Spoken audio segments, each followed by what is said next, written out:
Where does addiction begin? How does a parent spot it? We traveled to a small Colorado community and found a big problem with the abuse of painkillers. In fact, right here on this ranch, they led to the death of a teenage boy. No parent could have done more to protect, love, and guide their child.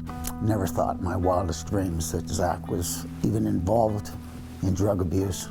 But sometimes all of the love and support in the world is no match for the powerful grip of opioid addiction. And he put the gun up to his chin and pulled the trigger.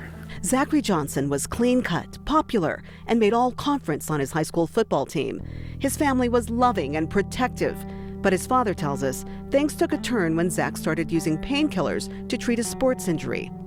He popped 2 or 3 Percocet at the beginning of the game, and halftime, maybe 2 more. Zach became addicted. Along the way, that he had learned how to grind them up and snort them and smoke them. Jimmy Johnson says he wants other parents to know the signs. He'd come and hit me up for $100 to take his girlfriend out for the weekend, a date or something. And a day or 2 later, I'd find out that he hit grandma up for an extra $100, and tears would stream down his face. And he just promised me, I'm not going to do it anymore, Dad. I'm through with it. And of course, you want to believe him. But things quickly spiraled downward. Even though Zach was working very hard to fight his addiction, the world he was now in led to manipulation and crime, all leading to a tragic final chapter when Zach took his life, surrounded by police, his father on the phone. He said, Dad, I want you to know I love you. And that you've been a good dad. It wasn't your fault.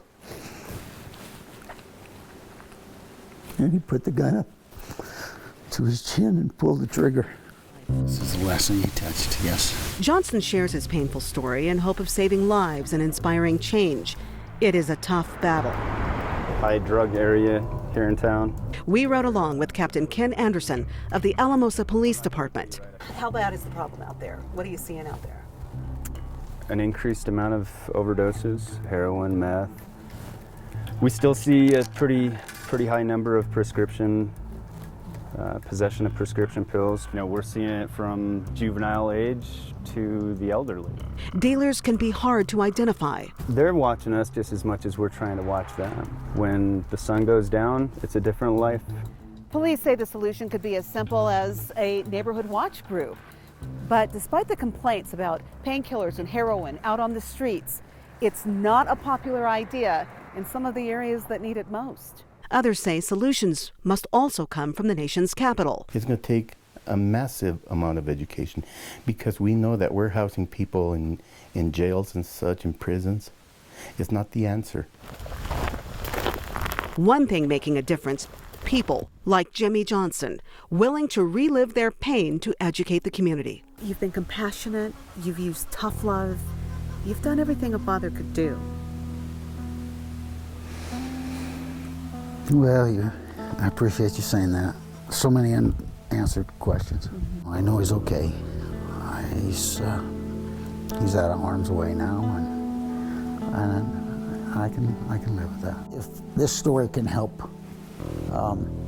one young person or a family, then I'm happy to do it. And I know Zach would be proud that maybe he could make a difference and help somebody just say no. Shawl Turner, Fox 31.